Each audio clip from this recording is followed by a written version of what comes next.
सुत गोस्वामी कहते हैं ऐसे कौन सा उपाय है जो हम एक साथ में सारे तीर्थ में नहा सकते? कोई उपाय क्या है?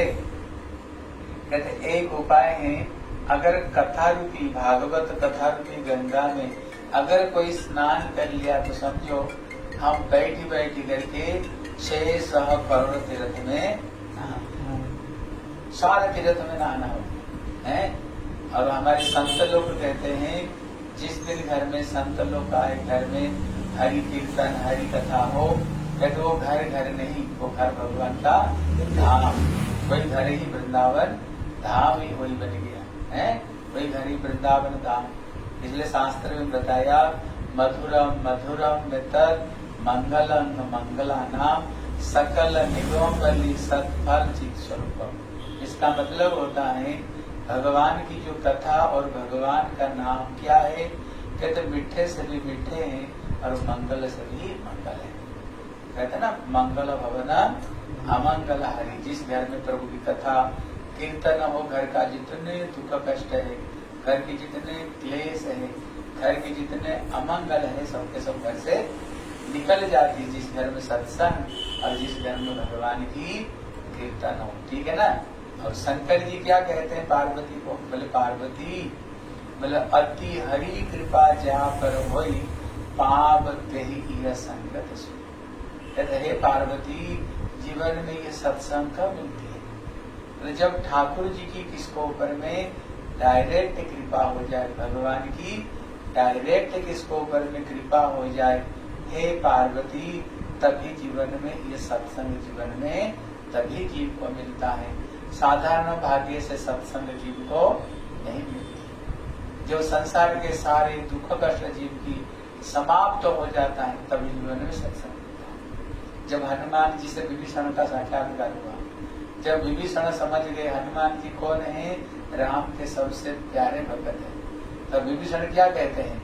कहते आज मैं भाव भरोसा हनुमंता और तीनों हरि कृपा बिना मिले नहीं संता। जब तक ठाकुर की कृपा नहीं हो तब तक जीवन में संतों का दर्शन नहीं होता है। कहते इसलिए विभीषण कहते हैं, कहते लगता है आज से मेरा संसार का जो बंधन हमारी खत्म हो गया है, इसलिए मेरे ऊपर में भगवान की बहुत बहुत कृपा है। लगता है राम हमें जल्दी जल्दी मिलने वाले। सचमुच से विभीषण राम ही मिल गए। किसकी कृपा से मिले? हनुमान जी की कृपा से मिलते हैं। रावण जब उसको ठोकर मार दिए, प्रभु राम की शरण में आए और रामचंद्र क्या किया, उनको विजय तिलक लगा दिए। बोले जा आज से तू लंकेश हो गया, आज से तुम लंकेश हो गया, लंका का राजा तू बन गया है। इसलिए बड़े भाग्य से जीवन में सत्संग मिलता है। इसलिए आज हम थोड़ी सी कथा सुनेंगे। आपका जो श्रीनाथ जी की कथा सुन लो। कहते जो श्रीनाथ जी इनको किसने बनाया था? बोले बज्रनाभ। बोले बज्रनाभ कौन है? बोले कृष्ण की बेटा का बेटा का बेटा। इन्होंने संपूर्ण ब्रजधाम को मैंने प्रकाशित किया है। लेकिन जिस समय ये मुगलों का आक्रमण हुई, मुसलमानों ने आक्रमण किया, ये मुगल लोग क्या करते थे, हमारे सब मंदिर को तोड़ देते थे, ठाकुर को तोड़ फोड़ कर देते थे। उनका जो सेवक था ना, वो ठाकुर जी को जंगल में छुपा करके गिरिराज गोवर्धन में छुपा करके चले गए। और जब श्री चैतन्य महाप्रभु आए, चैतन्य महाप्रभु का जो गुरु जी थे, उनका नाम था माधवेंद्र पुरी, बड़े संत थे। जब वो मेघ को देखते थे उनको कृष्ण की याद आता था और मेघ को देख कर को बेहोश हो जाते थे कृष्ण का चिंतन करते करते। मोर पंख देख ले तो है कृष्ण प्रेम में विभोर हो जाते थे। ये ऐसे के संत थे, वो किससे कुछ मांगते नहीं थे, किससे कोई चीज नहीं मांगते थे। अगर अपने आप अगर किसी ने दे दिया तो भजन कर लिया, अगर किसी ने नहीं दिया तो भूखे रह जाते थे। एक दिन क्या हुआ, किसी ने कुछ दिया ही नहीं और दिन रात बैठ करके, जैसे हम माला जप करते हैं ना, दिन रात बैठ करके भगवान का नाम कर रहे थे, ठाकुर का नाम कर रहे थे। लेकिन आज कुछ मिला ही नहीं, कुछ ने कुछ दिया ही नहीं, भूखे। लेकिन भगवान कृष्ण गीता में कहते हैं अनन्य चिंतित माम जिजनहा परिजिपासते। और जो अनन्य रूप में मेरा शरण लिया है, जो मेरे आश्रय लिया है, वो कभी जिंदगी में विश्व ब्रह्मांड भले भूखे रह सकते हैं, लेकिन मेरे जो भक्ति करते हैं ना वो कहीं भूखे रह नहीं सकते। कहते उनको घर में जो चीज नहीं हो, कृष्ण स्वयं कहते अर्जुन को, मैं सर पर रखकर घर में पहुंचा था। अगर उनके घर में कोई चीज हो, कहते मैं स्वयं दरबान बनकर उसको मैं रखवा लेता, मैं स्वयं दरबान बन जाता हूँ। भगवान कृष्ण कहते हैं अभी भूखे हैं, कुछ ने कुछ दिया ही नहीं, इतने में ठाकुर को चिट्ठा लग गया। जो चिट्ठी से लेकर के हाथी को जो पालना करने वाले हैं, सबको जो पालना करने वाले, उसका भक्त कोई भूखा रह सकता है? इतने में ठाकुर जी स्वयं, जो गिरधर नाथ है ना, जो गिरधारी, जो श्रीनाथ जी, वो स्वयं एक छोटे बालक रूप बन करके बड़ी सुंदर एक मटकी में दूध लेकर आए। बोले बाबा बाबा लो ये दूध को पी लो, आज तुम भूखे हो। तो बाबा ने पूछा तेरे को कैसे पता चला मैं भूखा हूँ? तो उन्होंने बहाना बनाया, बोले यहाँ पर कुछ माताएं कुएं में पानी भरने आए थे, देखा आप अकेले यहाँ पर बैठ कर हरिनाम कर रहे हो, इसलिए उन लोगों ने मेरे को ये दूध देकर भेज दिया आपको पिलाने के लिए, पी लो, मैं गैया चराने जा रहा हूँ, जब वापस आऊंगा कि पात्र को ले जाऊंगा। तो उन्होंने दूध को पिया। जब दूध को पिया किसने लाए? वो स्वयं कृष्ण श्रीनाथ जी, वो श्रीनाथ जी दूध लाए। आप बताओ उसमें कितने मिठास नहीं होगा। जब उनने दूध को पिया, जीवन में तो बहुत दूध पिए थे, लेकिन आज का जो दूध ना उसमें विशेष आनंद था। क्यों? ठाकुर जी स्वयं दूध लाए, भगवान स्वयं दूध को लेकर गए। वो दूध को पी करके उनका रोम रोम खिल उठा, आंखों से आंसू की झरी बहने लग गया, पी करके तृप्त हो गए। जब उन्होंने हरिनाम करने लगे, थोड़ी सी झपकी आई। जब झपकी आई ना, फिर वही गोपाल आया, वही बालक आ गया। बोले माधवेंद्र, मैं बड़े दिनों से तेरे इंतजार कर रहा था कि और ये हमारे मुसलमान का आक्रमण से मेरे जो सेवक लोग थे, मेरे को ये जंगल में छोड़ कर चले गए। मैं जंगल में पड़ा हुआ हूँ, तो उनका हाथ पकड़ कर ले गए। मैं कहाँ पर हूँ? वो थोड़ा नींद आ गई ना, वो स्वप्न देख रहे हैं। ठाकुर जी हाथ पकड़ कर ले गए, लेकर बोले देखो ये जंगल में मैं पड़ा हुआ हूँ, मैं स्वयं कृष्ण हूँ, दूध पिलाने के लिए मैं स्वयं कृष्ण आया था, ये गांव वालों को बुलाओ और वहां से ठाकुर को बाहर निकालो।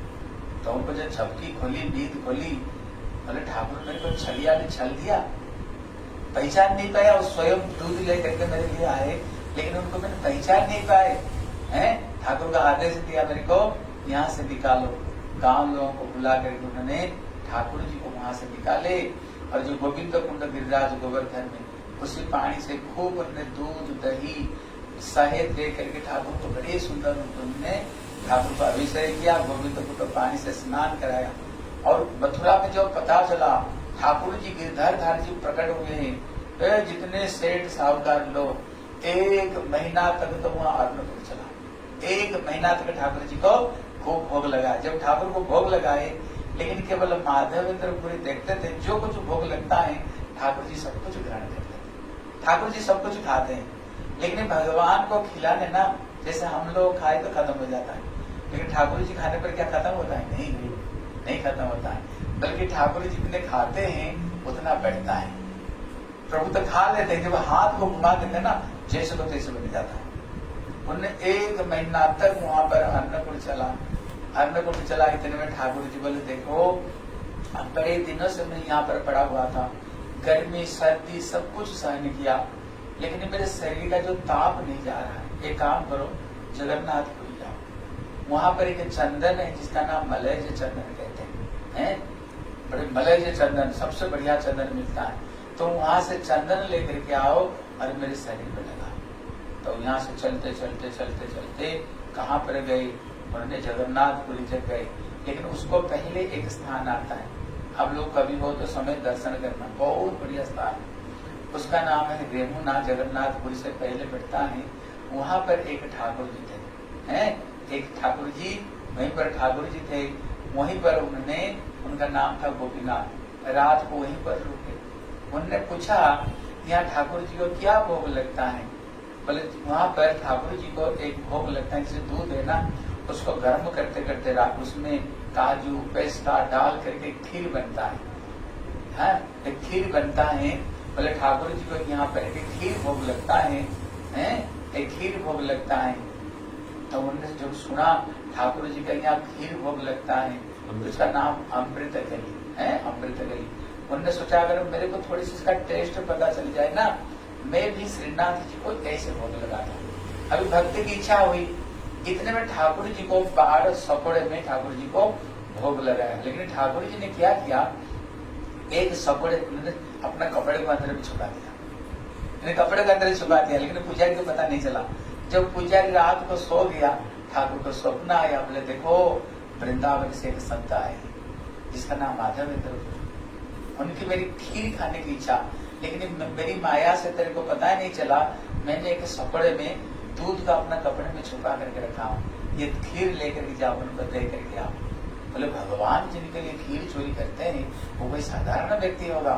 तब उन्होंने ढूंढते ढूंढते आए, बोले किसका नाम माधवेंद्रपुरी, पृथ्वी में आप सबसे बड़े सौभाग्यवान हो, क्योंकि ठाकुर जिनके लिए खीर चोरी किया है, अब खीर लो।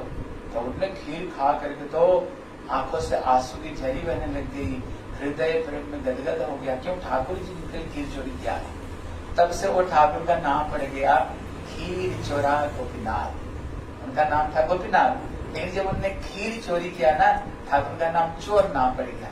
अगर किसी चोर को भी चोर बोलना गुस्सा आता है, मेरे को तुम चोर कहते हो, लेकिन ठाकुर को सबके सब चोर चोर बोलते हैं, लेकिन ठाकुर खुश होते हैं, बोले क्यों, हाँ चोरी तो मैंने किया, लेकिन भक्त के लिए किया चोरी।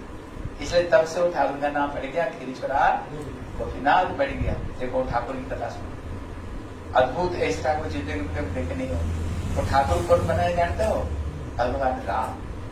जब भगवान राम का वनवास हो गया था, एक समय ऋषि मुनि के आश्रम में रह रहे थे, आंधी तूफान आया तो वहां की जो गैया इधर उधर भाग रहे थे, भगवान राम मीठी मीठी मुस्कुरा रहे थे। इतने में सीता माता ने पूछा आप मुस्कुरा क्यों रहे हो, बोले देखो सीते, इसी अवतार में तो मैं दशरथ महाराज का बेटा बनकर के आया हूँ राजपुरी में, लेकिन अगली बार जब आऊंगा ना, कुआला बनकर के आऊंगा, नंद बाबा का बेटा बनकर के आऊंगा, मेरे पास 9 लाख गैया होगी और गैया में चराने जाऊंगा, और इसी अवतार में तो हे सीते तेरे सिवाय मैं और किसी को ग्रहण नहीं करूंगा। लेकिन जब कृष्ण अवतार होगा 100 करोड़ गोपियां मेरी होंगी। बोले इतने गोपी होंगे, बोले हाँ। बोले जब मैं द्वारका जाऊंगा फिर 16,108 पटरानियों से मैं शादी करूंगा, मेरे ग्वाल बाल होगी, कलसों को मैं मारूंगा। जब उन्होंने कृष्ण कथा सुनाई, बोले आप थोड़ी सी मेरे को दिखाओगे द्वापर युग में आपका रूप कैसे होगा। भगवान ने कहा ठीक है, 7 दिन बाद में मैं तेरे को दिखाऊंगा। एक गुफा को अंदर में गए और धनुष का तीर से उन्होंने एक शिला के ऊपर में, पत्थर के ऊपर में कृष्ण मूर्ति बनाया। जब अभी 4 दिन हुई, मैया सीता को तो इतने उत्कंठा कृष्ण कैसे बन गई, बोले अभी अभी मेरे को दिखाओ। वो मूर्ति बन गया था। फिर उन्होंने कृष्ण मूर्ति स्वयं भगवान, ये मूर्ति कहीं नहीं देखे होंगे, भगवान राम द्वापर युग में कैसे कृष्ण बन करके आएंगे, उनका रूप कैसे होगा, भगवान राम स्वयं वो कृष्ण मूर्ति बनाए, अद्भुत कृष्ण मूर्ति बनाए। इतने में सीता देख करके बोले प्रभु ये तो बड़े सुंदर ठाकुर जी हैं, बड़े सुंदर ठाकुर जी है। उनको ग्वाल बाल है, उसमें एक पत्थर के ऊपर में है ग्वाल बाल गैया सबके सब। बोले प्रभु आप तो दोनों बराबर लग रहे हैं, मतलब दोनों तो एक ही, थोड़ी अलग है। त्रेता युग में राम, द्वापर युग में श्याम, थोड़ी हम अलग है। बोले प्रभु तब भी थोड़ी सी अलग लग रहे हैं। बोले क्या है, बोले आप तो सीधा हो, लेकिन ये 3 जगह से टेढ़े ये 3 जगह से टेढ़े। बोला ये इतना, बोले आपका हाथ में तो धनुष, लेकिन इनके हाथ में धनुषुरी। बोले हाँ ये ठीक है। बोले आपका जो आंख है ना ये गंभीर है, लेकिन इनका आंख थोड़ा चंचल है।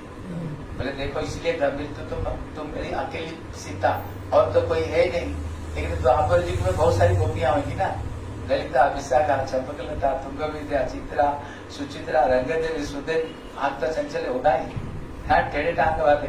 इसलिए तब वो विग्रह को मैया सीता स्वयं, वो विग्रह को स्वयं पूजा की। लेकिन जब वहां से फिर विश्वामित्र जी कृष्ण फिर भगवान को बुला करके ले गए, अभी ठाकुर को पूजा कौन करेगा। इतने में ब्रह्मा जी ब्रह्मलोक से आते थे, वो ठाकुर को पूजा करते थे, स्वयं ब्रह्मा जी। पहले तो माता सीता पूजा की, फिर वो विग्रह ब्रह्मा जी ने पूजा की। और हमारे उड़ीसा का राजा जब भ्रमण करते करते करते उन्होंने देखा ये ठाकुर को, बोले जंगल में अकेले ठाकुर कोई है ही नहीं, लेकिन उनको पता नहीं ब्रह्मा रोज आकर के पूजा करते हैं। फिर उन्होंने वो ठाकुर जी को लेकर के फिर जब वहीं पर आए रमुना, जहाँ पर भगवान राम आए थे, वहीं पर भगवान राम रुके थे और वहीं पर माता सीता की इच्छा हुई गंगा स्नान करने के लिए।